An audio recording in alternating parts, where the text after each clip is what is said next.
microorganisms is accomplished by the media upon which we grow them. That's all. All right. We take this BX we have, isolated directly from an unulcerated breast mass. We alter the media. We no longer have what we call a BX. We have what we call a BY. This will no longer pass the W filter. We use a much coarser porosity known as the N filter. All right. Now we alter the media again, and we find a monococcoid organism.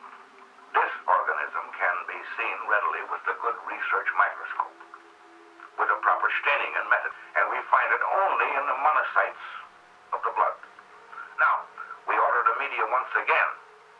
We come from our fluid medias into a hard base of media. We use either asparagus or tomato with our auger. We no longer have here a BX. We no longer have a BY. We no longer have a monococcoid organism that we find in the monocytes of the white cells of the blood, but we have a Cryptomyces pleomorphia fungi with all its 14 stages, clear from the original hyphae up through the spores and the ascospores, on down the line. Any one of these can be thrown back in 24 hours into a BX by putting it back on key media and produce the disease.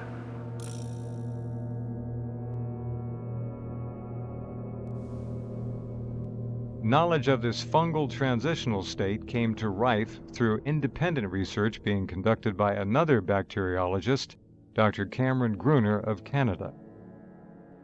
His microbiological research tended toward pleomorphism, and with this approach, Gruner was beginning to crack the cancer puzzle. It was all a matter of the medium. Gruner's media was based upon an asparagus agar which grew a fungus from cancerous blood. Kendall's media, which Rife used, was a protein broth, which grew a virus out of cancerous tissue. When Rife and Gruner collaborated in the 1930s with the tools of Rife's laboratory to aid them, they discovered the following remarkable facts. When a sample of Gruner's fungus was cultured on K media, the so-called BX virus emerged. They could, in effect, by changing the media, turn a fungus originally grown out of cancerous blood into the virus-sized BX organism, itself grown out of cancerous tissue.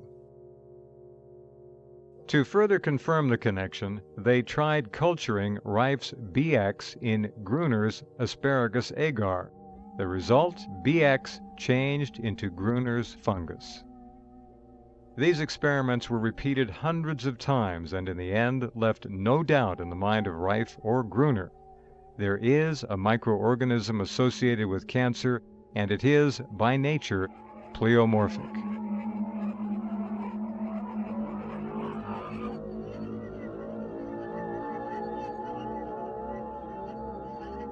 So he conceived of the idea of putting the organisms into an oscillating electromagnetic field and causing them to oscillate, similar to the way a glass oscillates when it's hit with an appropriate audio tone. So he was looking for an electrical frequency that would cause the microorganism to shatter or to be devitalized in some sense. So what he first did was he tried the various wavelengths, such as light, ultraviolet, infrared. He tried them all, and finally he came upon a range of frequencies, which is in the radio range, that cause the destruction of these microorganisms, and the frequencies are specific to each species. We simply hunt and try. That was all we could do. We put a pure culture of the organism under the microscope, and I started and I tune this thing till I find a frequency that will destroy it.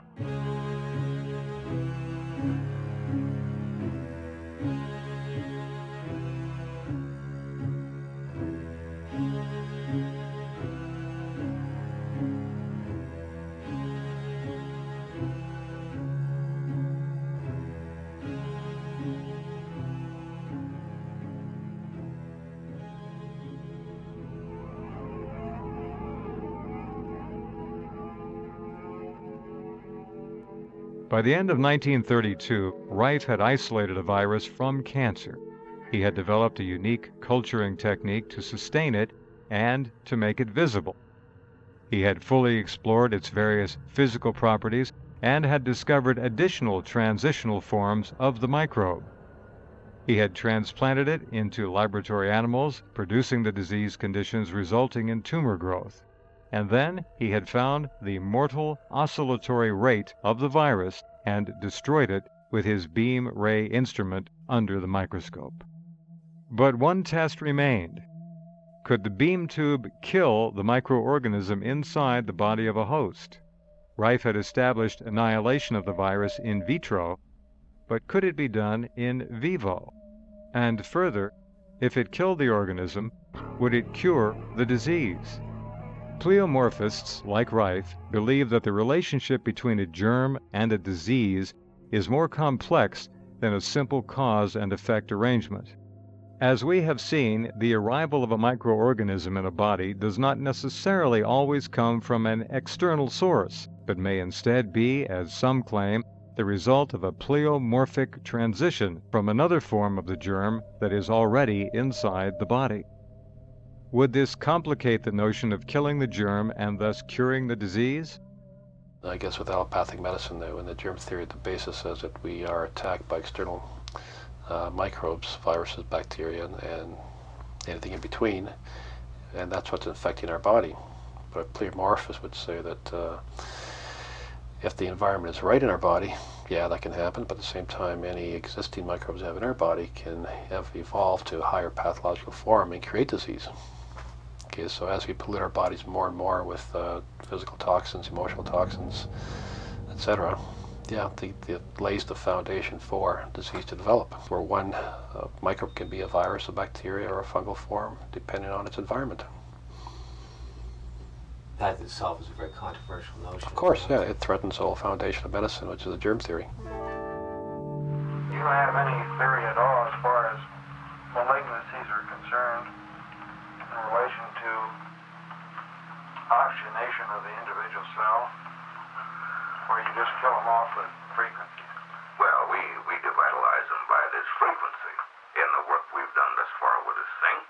But now, here is the thing.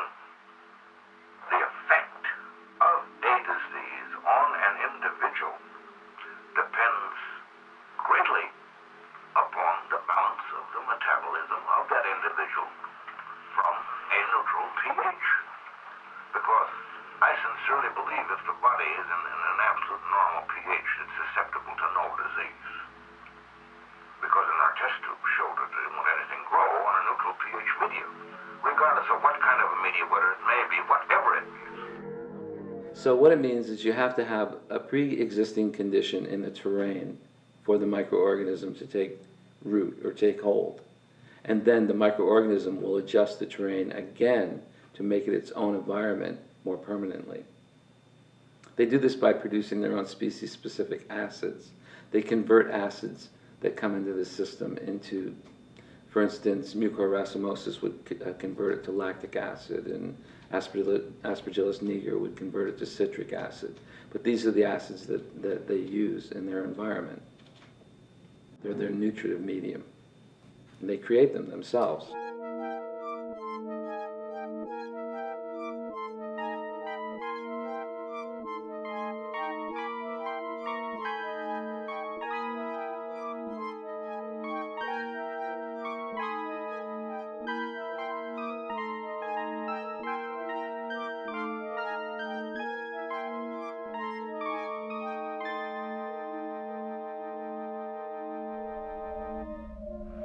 From your experience, would you consider a machine like this satisfactory for treating a patient who was considered too far advanced for surgery?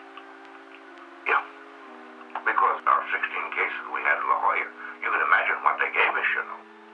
They come in ambulances. You can imagine what they gave us. So with the successful animal experiments that Rife conducted, then Dr. Johnson convinced him that they should do a trial on humans. And Rife was hesitant at first, but then consented on the condition that a team of medical specialists would be involved. So With Dr. Johnson's supervision and under the auspices of the University of Southern California, they formed a special research committee, and in 1934 they took 16 terminally ill patients and within a period of 3 months successfully treated all of them. So, as I say, the results we've had has been very encouraging.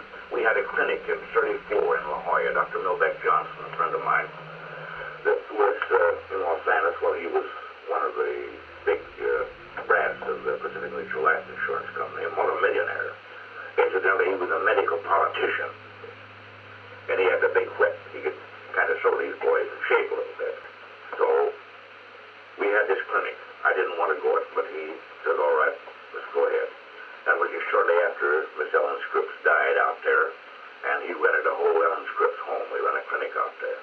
We was there 90 days. We actually ran a clinic about, I would say 70 days. We did actual clinical work. And first I told him I wanted it done in a legitimate order.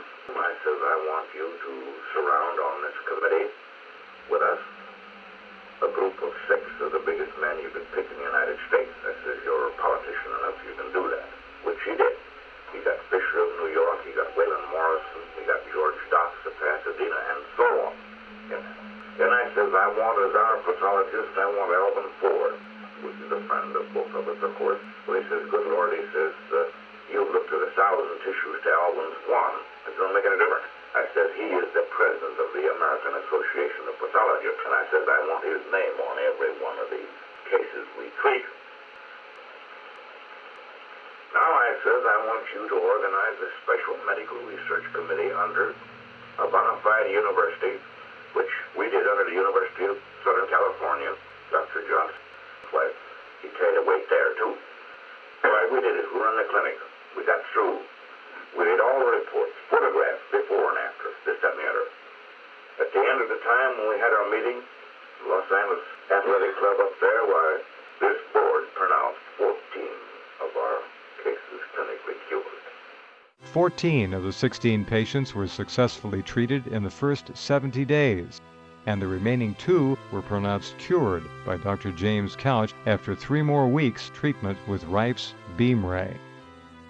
Dr. Couch describes his impressions. When I was told about this Dr. Royal Rife and how he had a machine out at the Scripps Institute, I went out to see about it and became very much interested in seeing the cases which he had. And the thing that brought me into it more quickly than anything was a man who had a cancer of the stomach. This was a man who staggered into a table just on the vast end of cancer. He was a bag of bones. And as he lay on the bed, Dr. Rife, Dr. Milbeck Johnson said, just feel that man's stomach, doctor.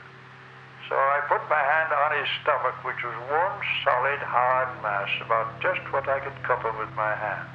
And it was absolutely solid. And I thought, well, nothing can be done for that. However, they gave him a treatment of the Rife frequencies, and in the course of time, to my astonishment, he completely recovered.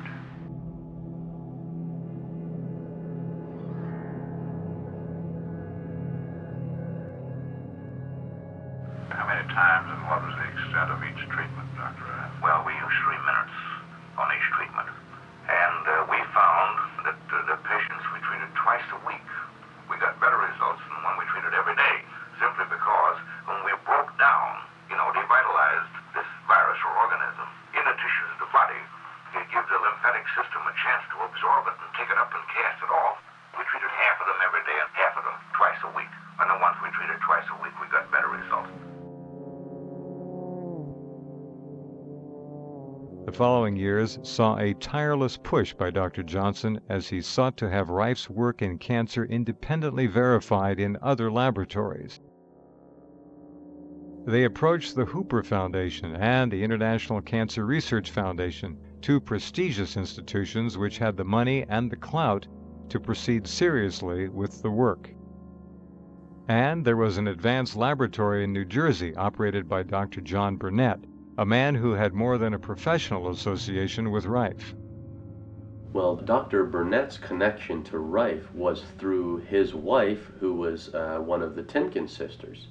And so Burnett was also a well-known researcher, and his laboratory was probably, almost equal to Rife's. And he was doing research to verify Rife's work and other fields of electromedicine. Where independent verification of the work was concerned, it was only Dr. Burnett who continued with Rife in good faith. The other research organizations, after a flurry of initial enthusiasm, wasted years of time by embroiling Rife and Johnson in an endless barrage of bureaucratic red tape. It seemed that the Hooper Foundation and the International Cancer Research Foundation were more concerned with satisfying the whims of impatient board members than following the rigors of clearly established experimental science. Like all the experience that I had back east there with that International Cancer Research Foundation, Christ almighty, they collect money in there by the millions, John. And what have they ever spent? What have they ever spent for anything? For polio, they buy a couple of iron lungs. And for the cancer outfit, they spent, by God, less than $50,000 out of their $127 million that they've got in. Where's the rest of it? What are they doing with it? Christ almighty, John, $50,000 won't equip a spatter-ass laboratory. Well, I guess they're using it to subsidize their own operations. Well, Jesus Christ. All businesses were as smart as they might have similar success. No, but Jesus Christ, that kind of stuff, John. People paying their good money. They're paying their good money towards a contribution that they think's going to be some benefit to humanity. And where does it ever go? It goes no place.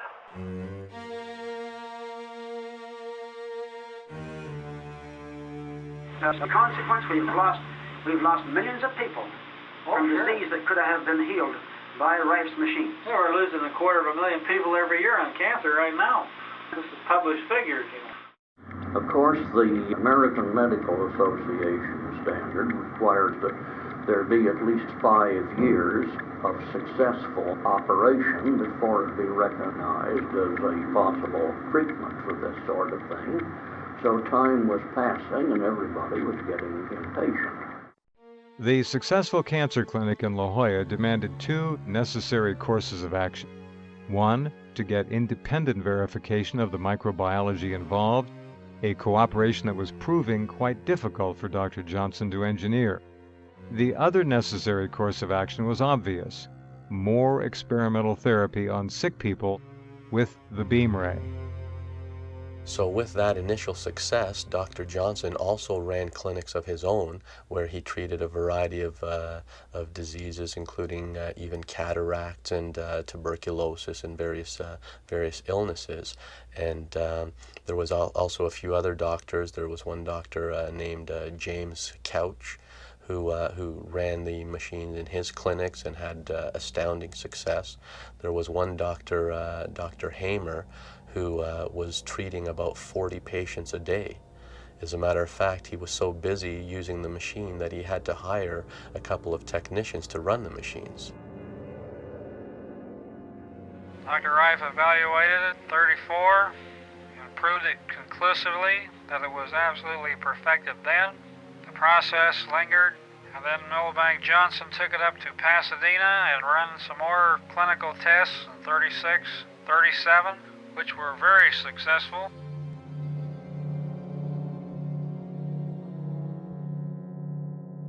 Now, the original Rife machines were effective, but they were massive and unmanageable.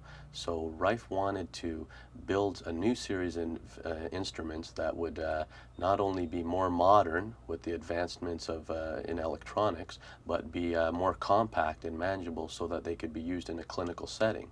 So Dr. Johnson brought an electrical engineer named Philip Hoyland in, and with his help, they built the new instruments that were used by the doctors in their clinics. He did the repair work, and in fact, I think Hoyland in those early days made up for Rife about 3 experimental instruments. The basic principle of the device is the same as it was in its initial state.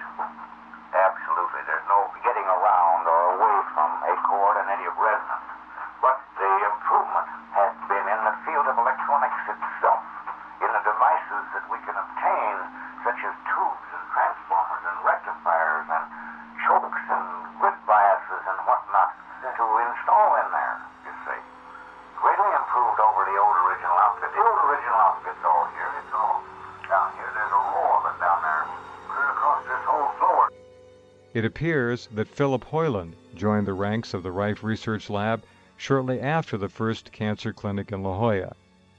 As an employee of Rife's, his job was strictly that of electronics engineer with the task of modernizing the old equipment. However, soon after becoming immersed in the work, his involvement became much more personal and ambitious. Rife was getting impatient. Here was something with remarkable possibilities for humanity's sake, and he wanted it in use to heal people. And then Hoyland, he had taken Hoyland into the thing, was a partner with him, and Hoyland wanted some financial returns. So that led to the organization of Beam Rays Incorporated. Initially, the company consisted of these four men: Ben Cullen as president and chairman, Rife as founder and head scientist, Philip Hoyland as engineer to build and maintain the Ray machines, and a man Ben Cullen brought in who would operate as their business manager, a corporate promoter named C.R. Hutchinson. Hutchinson already owned several corporations, one of which was a correspondence school called United Polytechnical Institute. To speed up their own incorporation, Hutchinson proposed to retool his already existing school and rename it Beam Rays Incorporated. The others went along with the idea, not recognizing the pitfalls of such an arrangement with a man like C.R. Hutchinson at the helm. Stuff was fairly divided amongst all of us. In spite of the fact that I had formed a corporation and had used my money to form the corporation and had spent months and months and months in Los Angeles doing it, I didn't ask any more than the rest. Each of us received 6,000 shares of stock from the original corporation.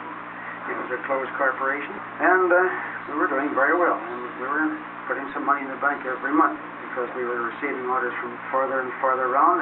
The renown was going further, and as it spread, we were getting orders. We weren't advertising it that young bit. Cullen's rosy picture of a growing company on the road to success didn't last. Hutchinson began a series of questionable stock transfers aimed at creating operating capital. A long line of additions to the board of directors followed. At one point, its ranks swelled to 9 persons, some of whom had given Hutchinson money and others who were tied to him through his previously owned corporations.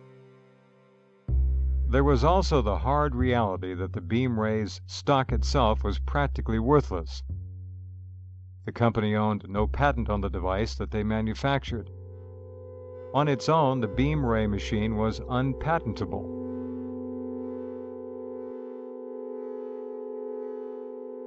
That's a relatively simple device to make. Yeah. Or even back there, it was a relatively simple device to make. Stability, though, that's another matter. And which was why no patent protection was possible, because even if you could invent a new frequency generator, yes, those already in use could do the same thing. So they had to keep the thing secret. And the only secret they had, naturally, was which were the frequencies that were useful. The problem was, how does one sell this device together with the frequencies that it uses to kill microorganisms without divulging the frequencies themselves?